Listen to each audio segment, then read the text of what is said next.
Om Namo Bhagavate Vasudevaya. Om Namo Bhagavate Vasudevaya. Om Namo Bhagavate Vasudevaya.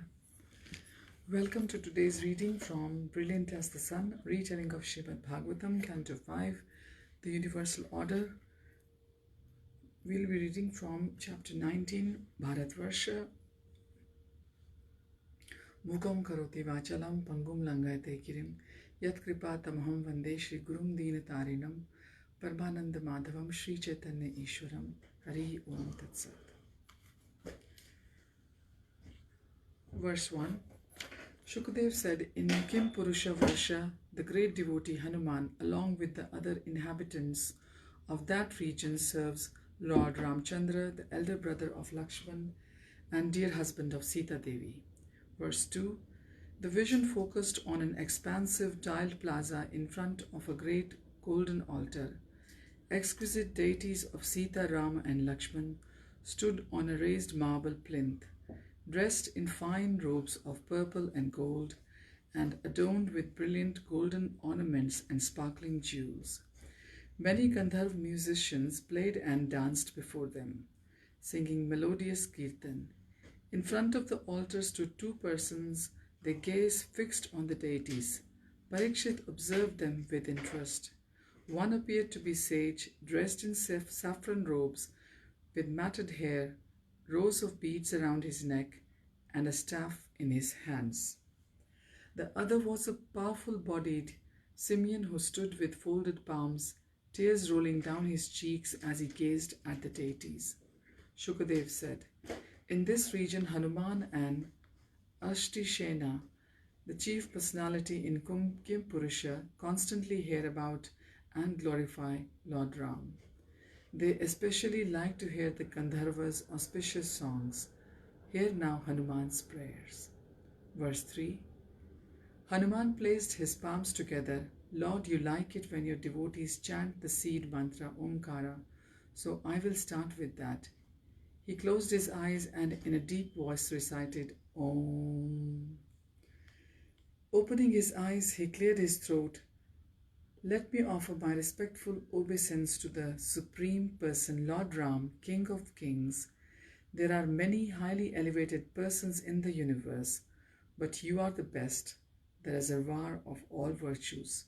You consistently exhibit the highest character and behavior because you fully control your mind and senses. Appearing as an ordinary human to teach the proper standards of morality, you are worshipped by the foremost Brahmin devotees. You are like the touchstone used for testing gold, for by comparison to you, one can test the character of others. A resounding voice emanated from the deity.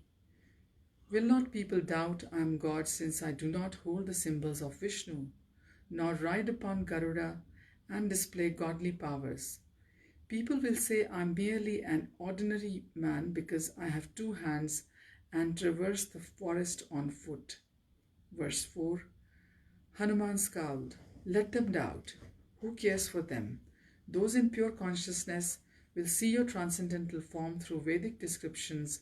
The Vedanta says no one is equal to the Supreme Lord, and that because of your great spiritual power and impurities of material nature, like lust, greed, pride, anger, or illusion, cannot contaminate you. The ignorant cannot appreciate your spiritual form. I offer you my respectful obeisance. Rama spoke again. My dear Hanuman, people will question your proposition.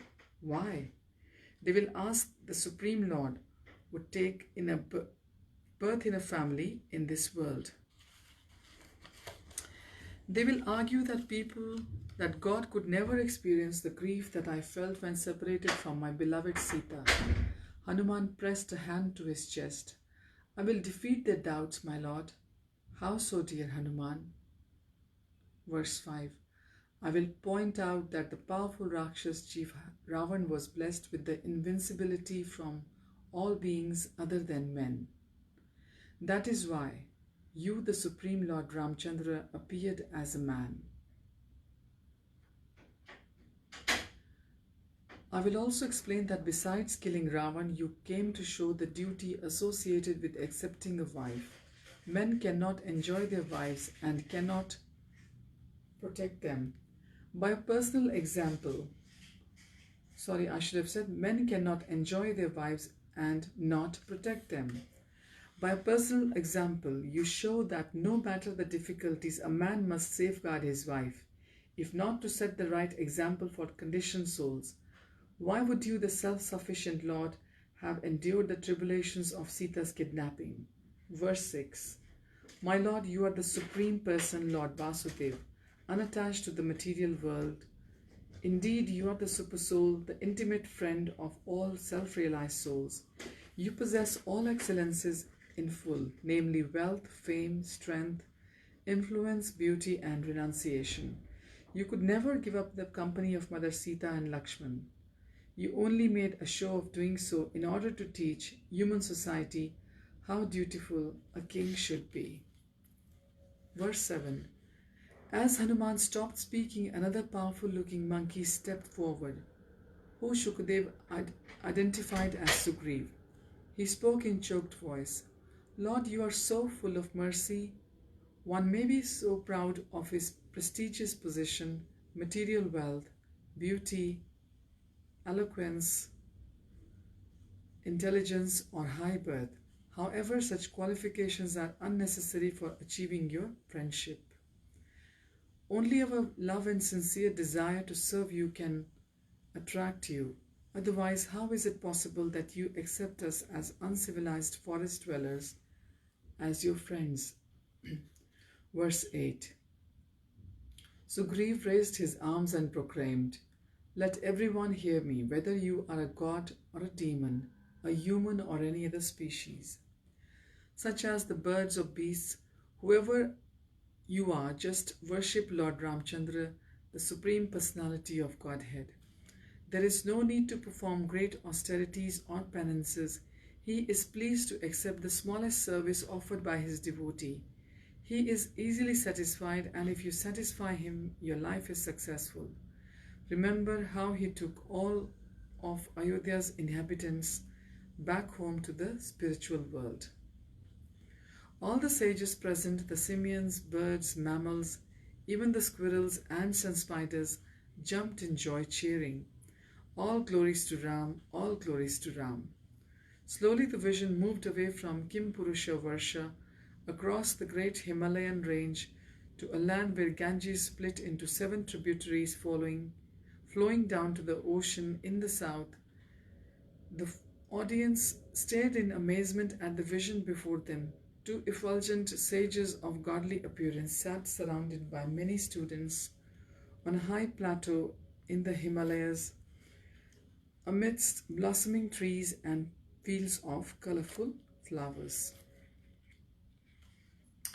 Verse 9, Shukadev said, This is Badrika Ashram in Bharat-Varsha, where the Supreme Lord lives as the twin sages Nara and Narayan.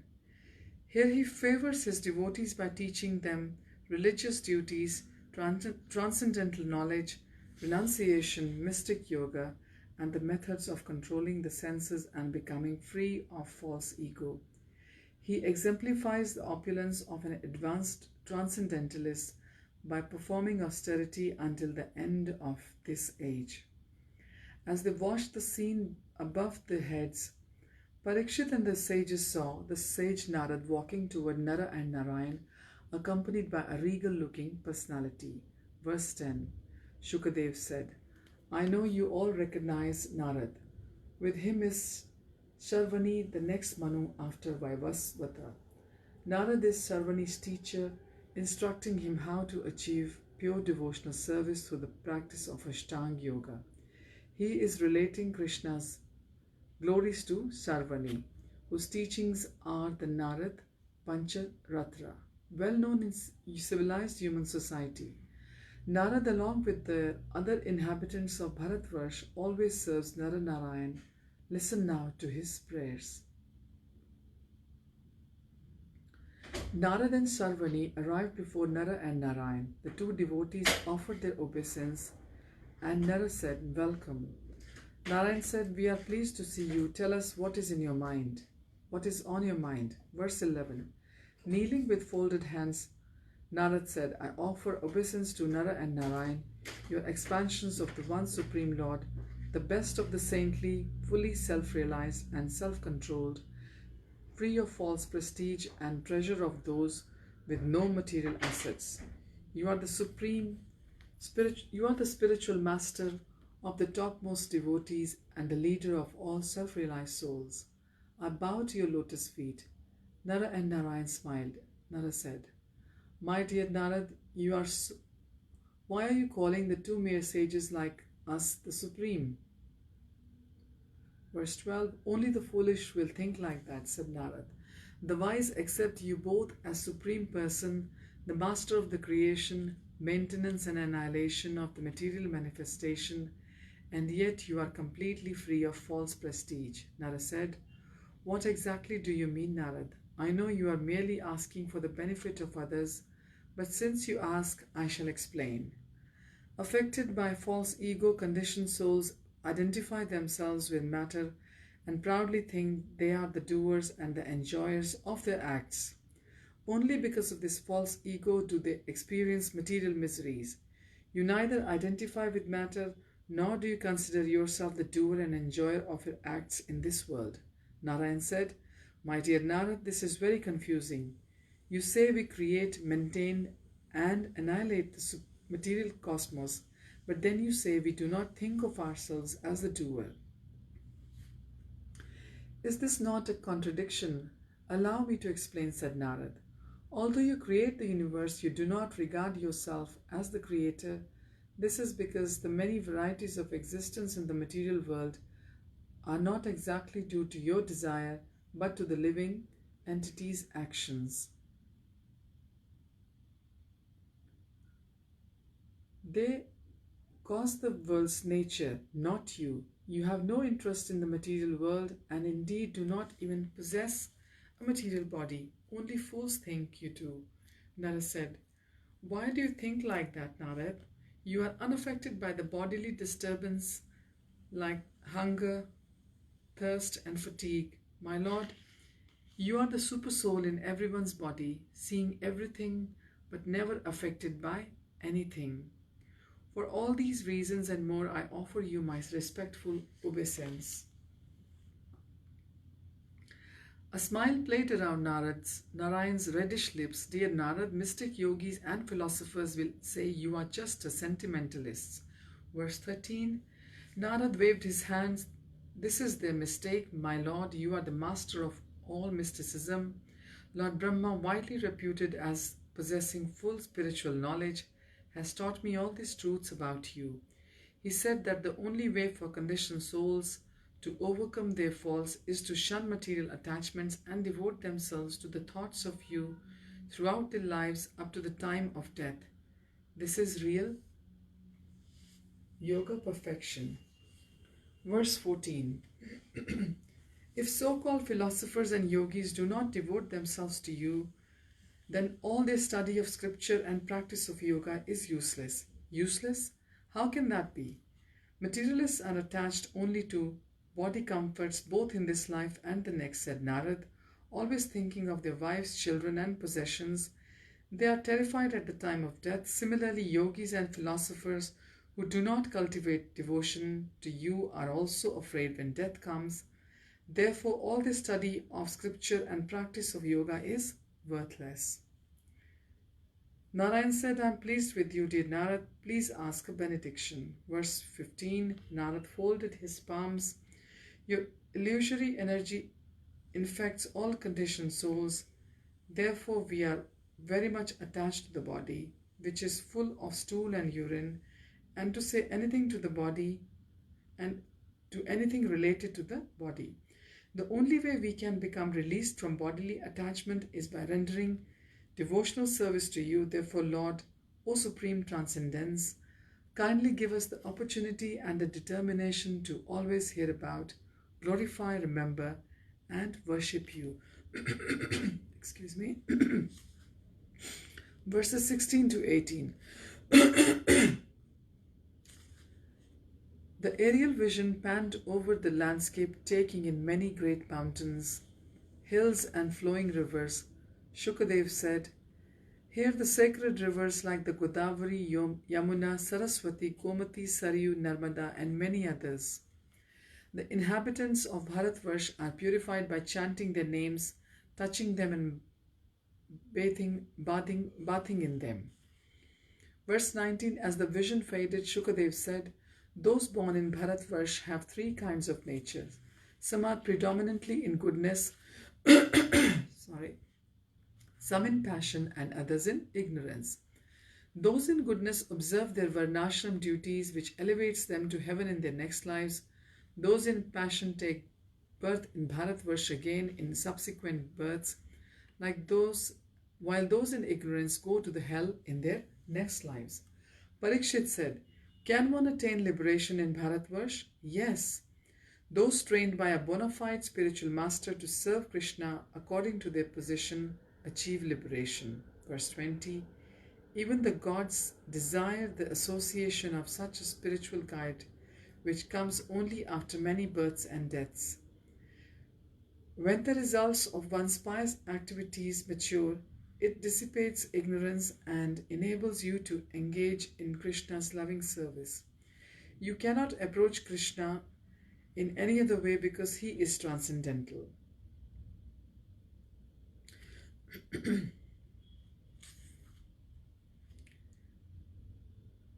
You cannot approach Krishna in any other way because he is transcendental, beyond our imagination, detached and independent from the material world. Verse 21, a human birth in Bharatvarsh is the best situation for attaining spiritual realization. In order to help you appreciate the opportunity, we have here now a conversation between the gods Indra, Surya, Chandra and Vayu. As Shukadev named each god, he appeared in a vision in the sky, dressed in celestial silks of diverse colors, and decked with gleaming golden ornaments and sparkling jewels. With brilliant crowns adorning their heads, Indra said to other gods, my dear friends, I am telling you we are not the most fortunate souls in the universe. How can you say that? Argued Surya. Look at our power, long life, beauty and wealth. No one can compare to us. Chandra's beautiful features broke into a smile. What to speak of the beautiful Apsaras who fulfill our every desire? He said, nodding, which other man in the universe enjoys such beauties? Vayu raised a powerful arm and said, brothers, let us hear Indra out. Tell us, Indra, if we are not the most fortunate beings in the universe, then who is? Indra pointed down to Parikshit. Shukadev and the sages, humans living in Bharatvarsh, are far more fortunate than us. Vayu snorted.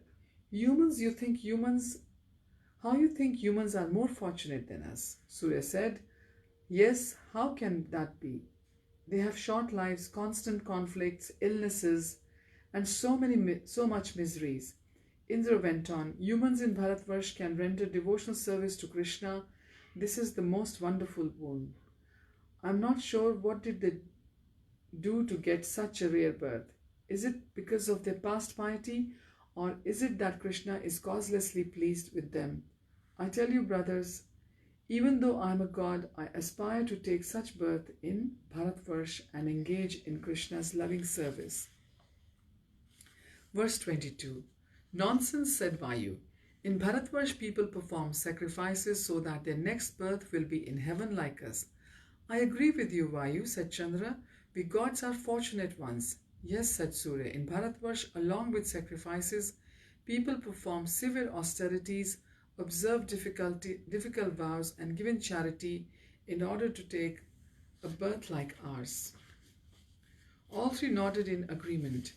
Yes, we gods are by far more fortunate than humans. What is the actual value in being a god? Asked Indra. Surya looked at him curiously. What's wrong with you today, dear brother? Indra swept his arm around, indicating his fabulous hall. Look, I am not denying that we gods have immense opportunities for sense gratification. We have the best residences, food, women, clothes, wine, you name it. We have the best, and that is the problem. We have so much sensual pleasure that we hardly ever remember Krishna.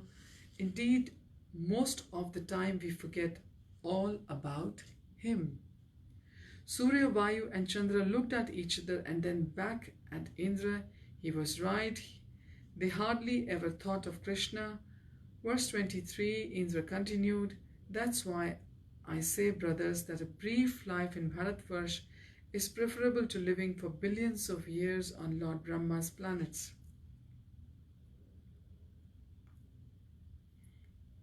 Chandra nodded. "I guess you're right, Indra. I mean, even those elevated to Brahma's planets eventually die and take birth again somewhere else in the material universe.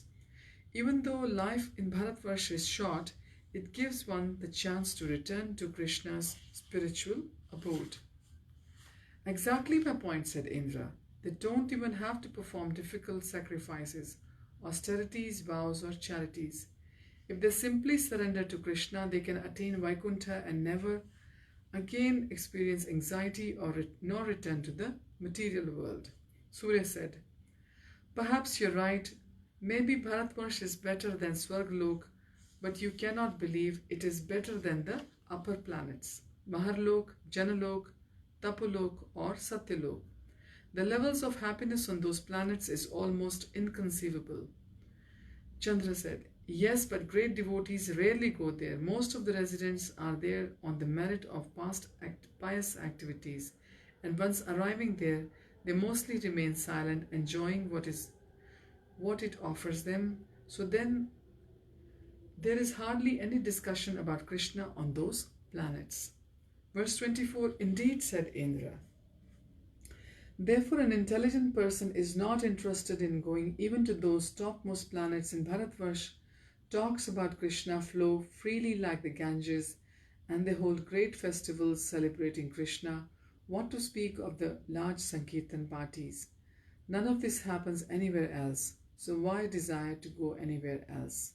Verse 25, "Vayu said, you're right, Indra. Bharatvarsha offers the perfect opportunity to practice devotional service and become free of the bondage of the material conditions.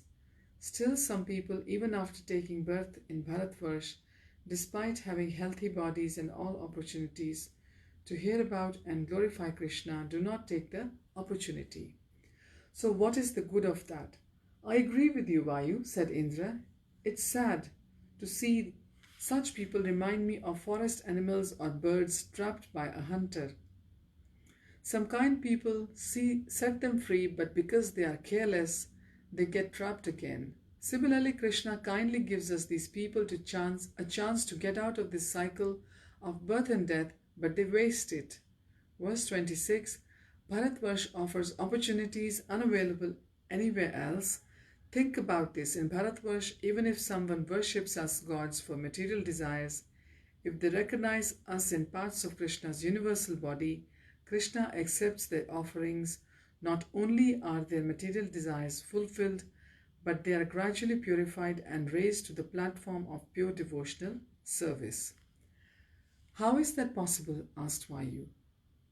"Will they not face the same problem as us if they have their desires fulfilled?" Verse 27, "Krishna is very kind and intelligent," said Indra. "He fulfills their material desires in a way that the devotee never feels the need to ask for such things again. Simultaneously, even though the devotee did not initially aspire for it, Krishna gives him devotion. On experiencing this high taste, the devotee gives up all other desires." The gods fell silent, looking down at Parikshit, Shukadev, and the assembly of sages. Verse 28, Indra sighed, "To have received our current births as gods, we have performed many religious rituals and pious activities and seriously studied the Vedas. But still we die. My only prayer is that if I have any remnants of piety left, I take my next birth as a human in Bharatvarsha, so that I can constantly hear and chant about Krishna. The Lord's kindness amazes me. To increase the good fortune of Bharatvarsha's inhabitants, He appears there so they can discuss His wondrous pastimes." Surya, Chandra, and Vayu all agreed. "You are right, Indra. We also wish to take birth there." As the vision of the gods faded, Parikshit thought again about Medhatithi and the other followers of Karma Mimamsa. Surely that the conversation had shaken their belief that elevation to heaven is the highest goal. He turned his attention back to Shukadev Goswami. Master, what you have revealed to us is most wonderful. Verses 29 and 30. Shukadev said, I have so far only shown you the 9 Varshas of Jambudvip. According to the opinion of some learned scholars, there are an additional 8 smaller islands surrounding Jambudvip. I will not go into detail about these. They are formed when King Sagar's sons dug up the earth while searching for their lost sacrificial horse. Parikshit looked at Shukadev with awe. I am simply astonished that you know so much. Verse 31. Shukadev bowed his head. My dear Parikshit, everything I have told you about Bharata-Varsha and the other regions of Jambudvip, I learned from my spiritual master. Listen now as I describe the other islands of Bhumandala. With this, we conclude our chapter 19, Bharata-Varsha. Thank you for joining, and I feel such an honor that God has given this opportunity to me to read about this chapter Bharata-Varsha here in Bharatesh only. Hari Om Tat Sat. Hare Krishna.